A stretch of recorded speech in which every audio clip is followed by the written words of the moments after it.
ہمارے قائد ہمارے قائد ہمارے قائد کرے فرشتے تیری کرے فرشتے تیری حفاظت ہمارے قائد رہو سلامت ہمارے قائد رہو سلامت۔ حضرت قاری صاحب دامت برکاتہ العالیہ کی حسن کی داد دینے کو بھی تکلف جی چاہتا ہے۔ آپ نے آغاز اس بات سے کیا تھا کہ یہ سب حضرت صدر محترم دامت برکاتہ العالیہ کی تربیت، آپ کی مسلسل توجہ کا کرشمہ ہے کہ ان میں اگر کوئی کمال نظر آتا ہے، اور حسن اختتام یہ ہے کہ رضی اللہ عنہم ورضوا عنہ، تو بہار آئی تو میری قدر یہ جہاں سے آئی، خاک کے ڈھیر میں یہ بات کہاں سے آئی۔ تو نبی اکرم صلی اللہ علیہ وسلم کی فیض رسانی تھی، جس فیض رسانی نے صحابہ کرام کو رضی اللہ عنہ ورضوا عنہ کا یہ لقب جو پتھر کی لکیر بن گیا اور قیامت تک پڑھا جائے گا دلایا۔ تو سچی بات یہ ہے میرے بزرگوں کہ بڑائی جو ہوتی ہے وہ کبھی خودرو نہیں ہوتی، اس کا شجرہ ہوتا ہے، اور اسی شجرے سے بڑائی چلتی ہے اور بڑوں سے منتقل ہوتے ہوئے پھر چھوٹوں میں پہنچتی ہے۔ اس لیے جو چھوٹا اپنے بڑوں سے کٹ جاتا ہے، کہنا چاہیے کہ وہ حضرت قاری صاحب نے جس رکوع کا انتخاب فرمایا، واقعاً وہ انتخاب بھی بڑا عجیب و غریب ہے کہ آپ نے سورہ کہف کی اس آیت کریمہ کا انتخاب کیا جس میں اللہ تبارک و تعالیٰ فرماتے ہیں کہ وَاصْبِرْ نَفْسَكَ مَعَ الَّذِينَ يَدْعُونَ رَبَّهُمْ بِالْغَدَاةِ وَالْعَشِيِّ يُرِيدُونَ وَجْهَهُ۔ یہ سورہ کہف کی آیت ہے۔ سورہ کہف کی تلاوت کو فتنہ دجال سے حفاظت میں بڑی اہمیت حاصل ہے۔ مفسرین نے اس آیت کریمہ کے ضمن میں یہ بات لکھی ہے کہ سورہ کہف کو فتنہ دجال سے حفاظت میں جو بڑا رول دیا گیا ہے، اور وہ اس کی بڑی وجہ اس کا مضمون بھی ہے، اور ایک مضمون اس کا یہ ہے کہ وَاصْبِرْ نَفْسَكَ مَعَ الَّذِينَ يَدْعُونَ رَبَّهُمْ بِالْغَدَاةِ وَالْعَشِيِّ يُرِيدُونَ وَجْهَهُ، کہ جو لوگ بھی بڑوں سے وابستہ رہیں گے، صالحین کی قدر کریں گے اور ان کے دامن سے جڑے رہیں گے، چپکے رہیں گے، اللہ کی ذات سے امید ہے کہ وہ فتنہ دجال سے مامون و محفوظ رہیں گے۔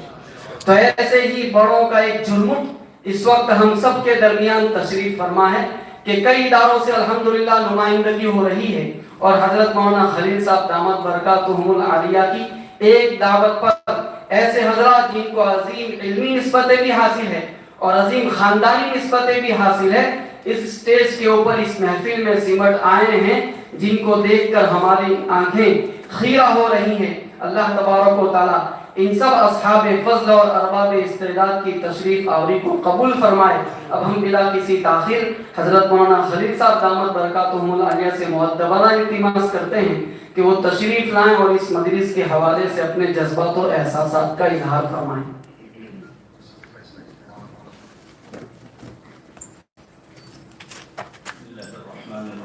نحمده ونصلي على رسوله الكريم اما بعد۔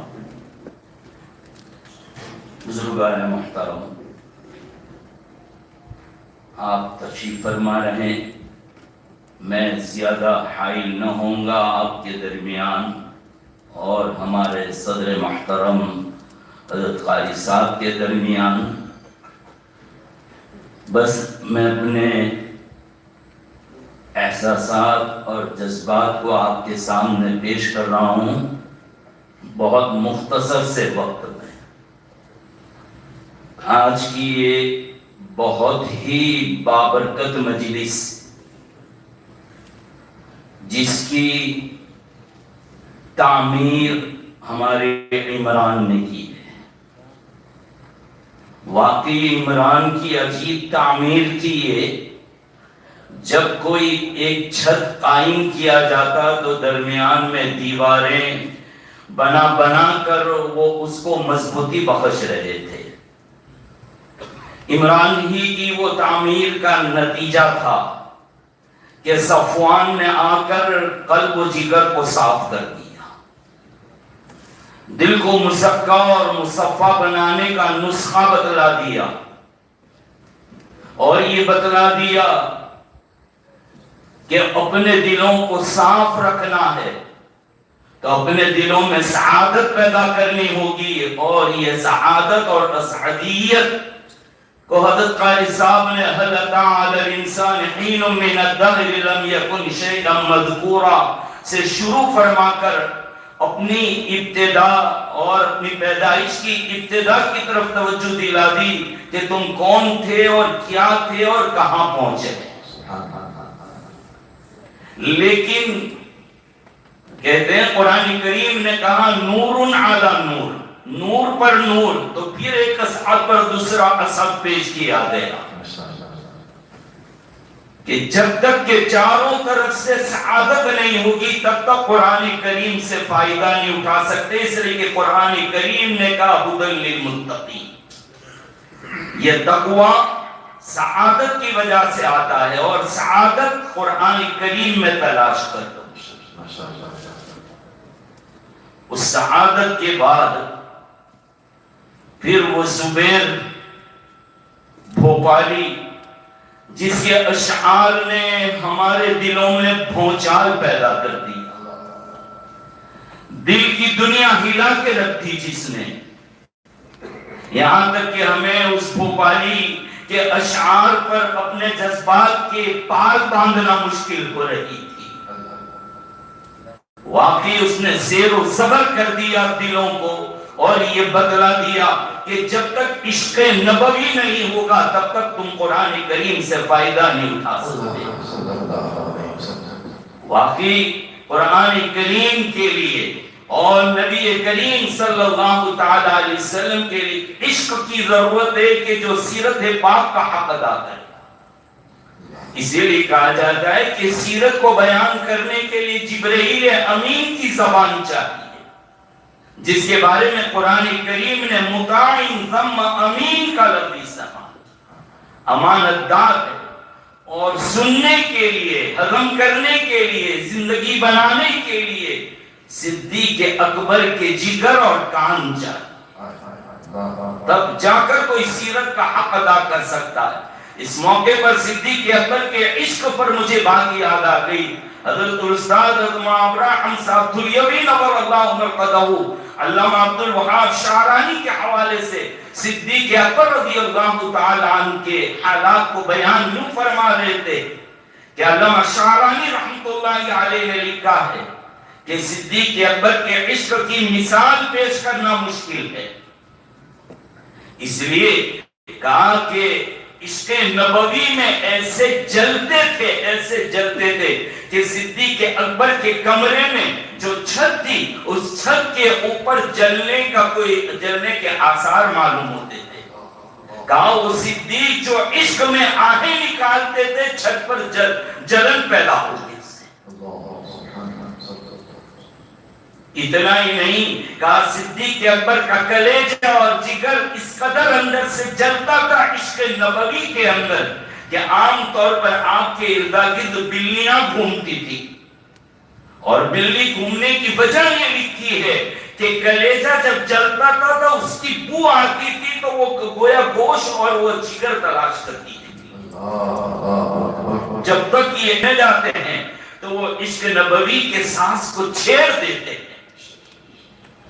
پھر اس کے بعد اس عشق نبوی کو کیسے حاصل کیا جائے،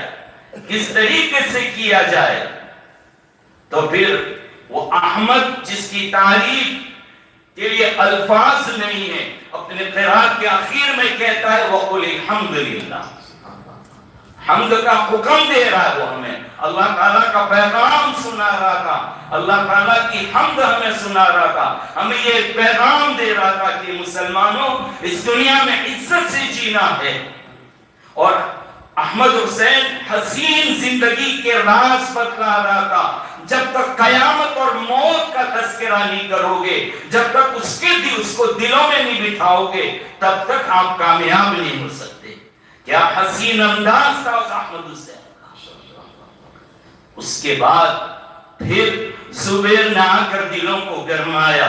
اور دلوں کو نرمایا اور ہمیں اپنے رب سے جوڑنے والی جو باتیں پیش کی، دل کو تسلی دی.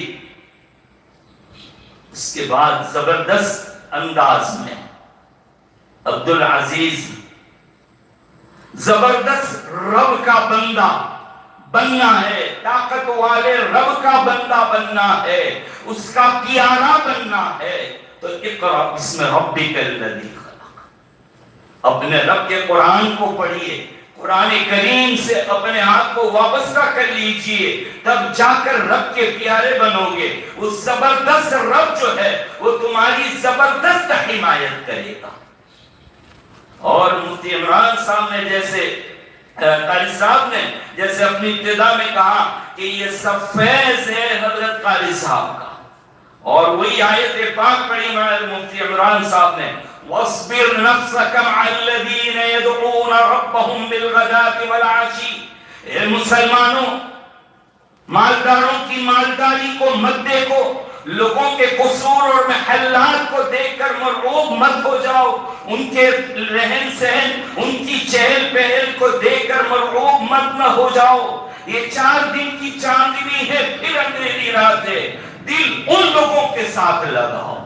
جن لوگوں نے رات دن اپنے آپ کو اللہ کے ساتھ لگا دیا.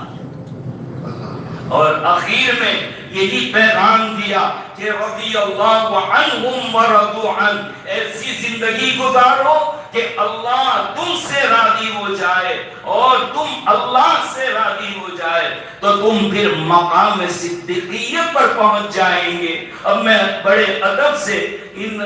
قاری صاحب دامت برکاتہم العالیہ کو دعوت دیتا ہوں کہ اپنے مواعظ اور اپنے نصیحتوں سے ہمیں نوازے. وآخر دعوانا الحمدللہ رب العالمین. یہ لوگوں کون مقتل سے سراپا خندزن آیا، جو اس انداز سے باندھے ہوئے سر سے کفن آیا. اڑا دو خاک دشمن پر کہ ظالم جان من آیا، مٹا دو داغ باطل پر کہ اب باطل شکن آیا.